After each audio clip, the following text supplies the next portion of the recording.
സർക്കാരിനെ സംബന്ധിച്ചിടത്തോളം ഇനി വേഗതയിലാക്കാനുള്ള നടപടിക്രമങ്ങളായോ എന്ന് ചോദിക്കുന്നതിൽ തന്നെ പ്രശ്നമുണ്ട്. സർക്കാർ വളരെ വേഗതയിലാണ് പോയിക്കൊണ്ടിരിക്കുന്നത് എന്ന് നേരത്തെ തന്നെ ഞങ്ങൾ രേഖപ്പെടുത്തിയിട്ടുണ്ട്. കോടതി വിധിയെക്കുറിച്ച് പറയുന്നതിന് മുമ്പ് ഒരു ചെറിയ പശ്ചാത്തലം ഇത് പറഞ്ഞേ മതിയാകും.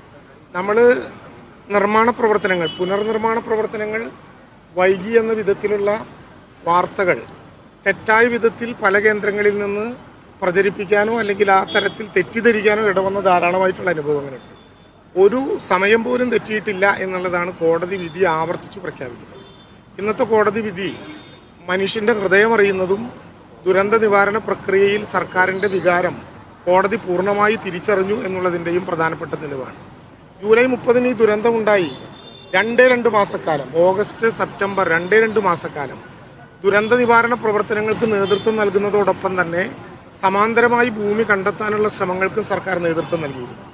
അതിൻ്റെ ഭാഗമായിട്ടാണ് ദുരന്തമുണ്ടായി 1 മാസക്കാലം കഴിഞ്ഞ് സെപ്റ്റംബർ ആയപ്പോഴേക്കും ആ ദുരന്തബാധിതരെ കൂട്ടായി പുനരധിവസിപ്പിക്കണമെന്ന് മുഖ്യമന്ത്രി പറഞ്ഞ ടൗൺഷിപ്പ് എവിടെ ഉണ്ടാക്കും എന്ന ആലോചന വന്നത്.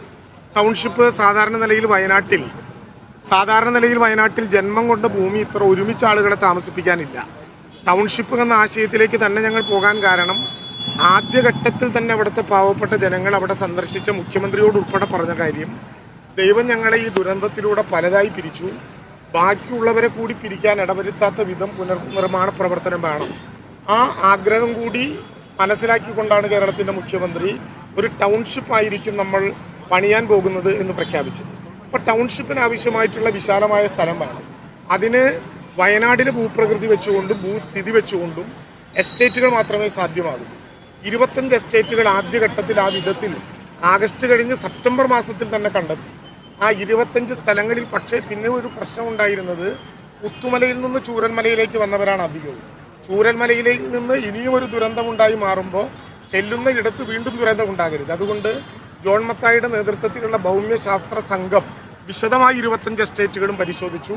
ആ എസ്റ്റേറ്റുകളിൽ സുരക്ഷിതമെന്ന് തോന്നാവുന്ന 9 ഇടങ്ങൾ ഞങ്ങൾ കണ്ടെത്തുകയുണ്ടായി. ആ 9 ഇടങ്ങളുടെ ലിസ്റ്റ് കണ്ടുപിടിച്ച് ഇന്ത്യയുടെ തന്നെ ചരിത്രത്തിൽ ആദ്യമായി ഓഗസ്റ്റ് 23 പുനരധിവാസത്തെക്കുറിച്ച് ദുരന്തബാധിതരോട് കേരളത്തിൽ അന്നത്തെ ചീഫ് സെക്രട്ടറി വി വേണു നേരിട്ട് സംസാരിക്കുകയുണ്ടായി. സാധാരണ ഒരു സ്ഥലം കെട്ടെത്തിയാൽ കുറച്ചാൾക്ക് അവിടെ അല്ലെങ്കിൽ നഷ്ടപരിഹാരം കൊടുത്ത് അവർക്ക് കിട്ടാവുന്ന സ്ഥലം, അവിടെ ഉണ്ടായ ചർച്ചകളിൽ മുഴുവൻ ആളുകളും പറഞ്ഞത് ഞങ്ങൾക്ക് മേപ്പാടിയിൽ തന്നെ വേണം, മേപ്പാടിയിൽ അല്ലെങ്കിൽ ഏറ്റവും അടുത്ത സ്ഥലത്ത് വേണം. അങ്ങനെ നോക്കിയപ്പോൾ ജോൺ മത്തായി സുരക്ഷിതമാണെന്ന് പറഞ്ഞ 9 കേന്ദ്രങ്ങളിൽ ഏറ്റവും അടുത്തുള്ളത് 2 എസ്റ്റേറ്റുകളാണ്.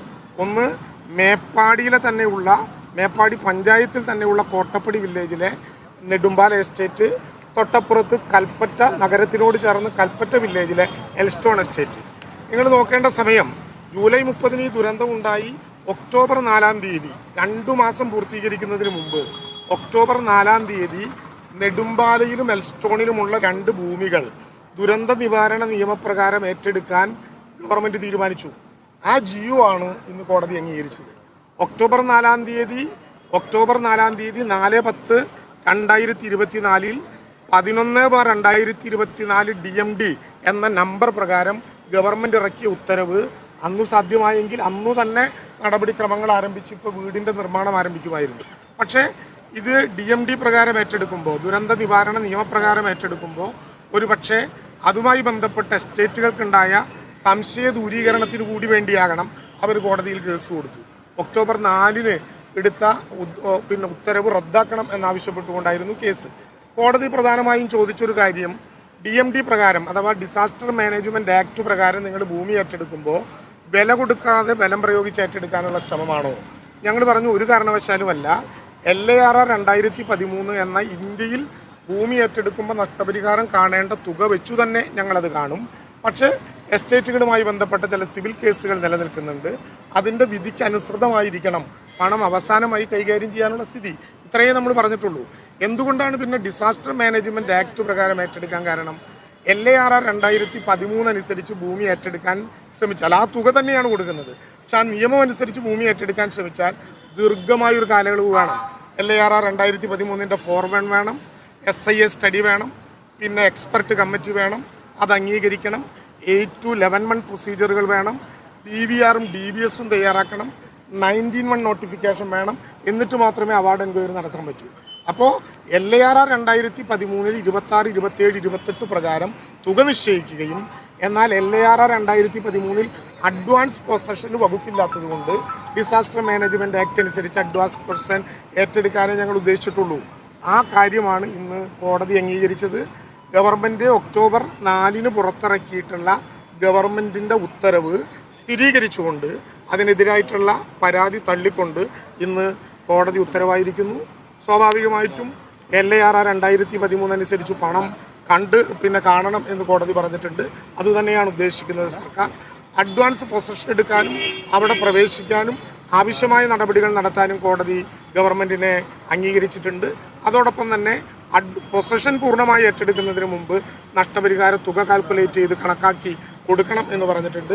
കൊടുക്കുമ്പോൾ കോടതി നിർബന്ധപൂർവം പറഞ്ഞിട്ടുണ്ട്, അതിൻ്റെ 4 പ്രകാരം 4ാമത്തെ ഉത്തരവ് പ്രകാരം പറഞ്ഞിട്ടുണ്ട്, ബോണ്ട് പ്രകാരം വേണമെങ്കിൽ കൈവശക്കാരന് ആ പണം ഏറ്റെടുക്കാം. പക്ഷേ ആ പണം ഏറ്റെടുത്താലും അവസാനം കോടതി വിധി വരുമ്പോൾ സർക്കാരിന് അനുകൂലമാണെങ്കിൽ തിരിച്ചു കൊടുക്കണം, അല്ലെങ്കിൽ അവർക്ക് തന്നെ വെക്കാം. ഇത്രേ നമുക്ക് പ്രശ്നമുള്ളൂ. ആദ്യം മുതലേ ഗവൺമെൻറ് പറഞ്ഞു അർഹമായ തുക അർഹതപ്പെട്ടവർക്ക് നൽകും. അതിലൊരു മാറ്റവും ഉണ്ടായിട്ടില്ല.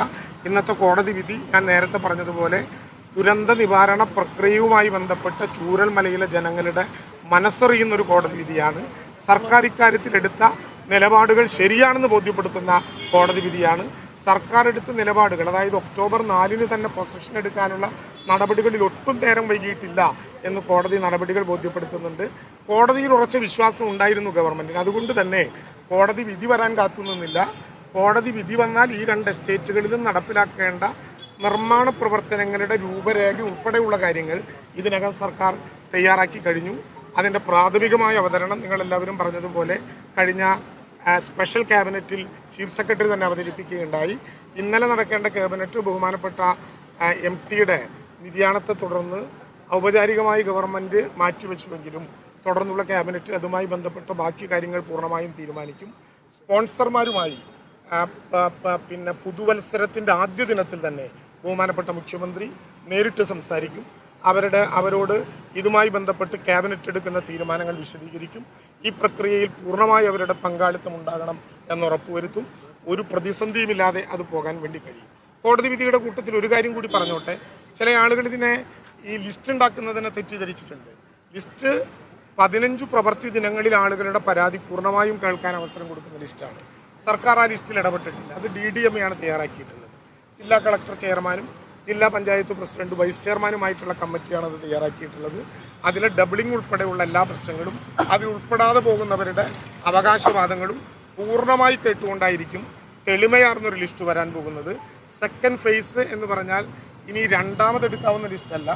2ാം ഘട്ടം എന്ന വാക്കു പ്രയോഗിച്ചത് ജോൺ മത്തായിയുടെ നിർദ്ദേശപ്രകാരം നോട്ട് ടു ഗോ സോൺ എന്ന് പറയപ്പെടുകയും ആക്സസ് ഇല്ലാതെ ഒറ്റപ്പെടുകയും ചെയ്യുന്ന മുഴുവൻ ആളുകളെയും ഉൾക്കൊള്ളുന്നതായിരിക്കും 2ാം ലിസ്റ്റ്.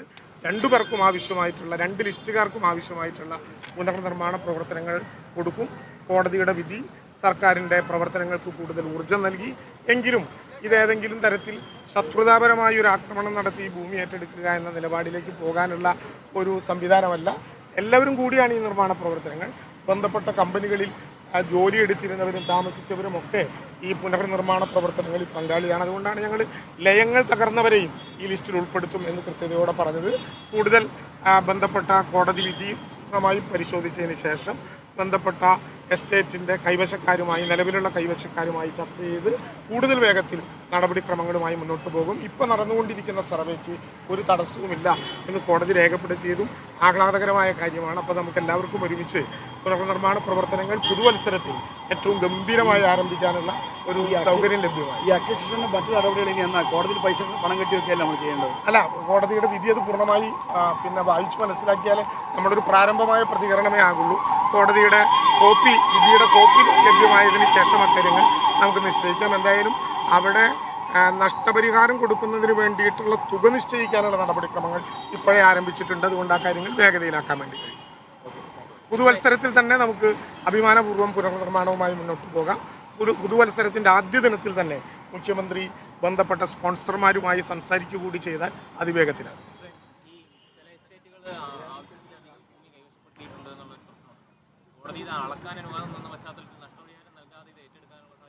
അല്ല, അത് രണ്ടല്ലേ വിഷയം. കോടതി അധിക ഭൂമി വെച്ചതല്ല നെടുമ്പാലയുമായി ബന്ധപ്പെട്ട പ്രശ്നം. നെടുമ്പാലയിലെ ലാൻഡ് റിസംപ്ഷനുമായി ബന്ധപ്പെട്ട കേസാണ്. എൽസ്റ്റോണിലെ പിന്നെ ഭൂപരിഷ്കരണ നിയമപ്രകാരമുള്ള കേസാണ്. ഭൂപരിഷ്കരണ നിയമപ്രകാരമുള്ള കേസും ലാൻഡ് പിന്നെ ഇതനുസരിച്ചിട്ടുള്ള കേസും കോടതി വിധി വരുന്ന മുറയ്ക്ക് നമുക്ക് തീരുമാനിക്കാം എന്ന് പറഞ്ഞിട്ടുണ്ട്. മറ്റതല്ല കേസ്. അപ്പോൾ അതുകൊണ്ട് ലാൻഡ് റിസംപ്ഷൻ പ്രകാരമുള്ള കേസാണ്. സിവിൽ സ്യൂട്ട് നടന്നുകൊണ്ടിരിക്കുകയാണ്. അതുമായി ബന്ധപ്പെട്ട തീരുമാനം അത് വരുമ്പോൾ എടുക്കാം. ഇപ്പോൾ പ്രയാസപ്പെടാനൊന്നുമില്ല എന്ന് മാത്രമല്ല, ആശങ്ക നീങ്ങി ആകാശത്ത് ആളുകൾ കണ്ടിരുന്ന കാർമേഘങ്ങളും പോയി. കോടതി വിധി എതിരായി വന്നാൽ എന്ത് ബി പ്ലാൻ എന്ന് വിശദീകരിക്കേണ്ട കാര്യമില്ലാത്ത വിധം പ്ലാൻ എയിൽ തന്നെ നിൽക്കാനുള്ള അവസരം കിട്ടി. സന്തോഷം.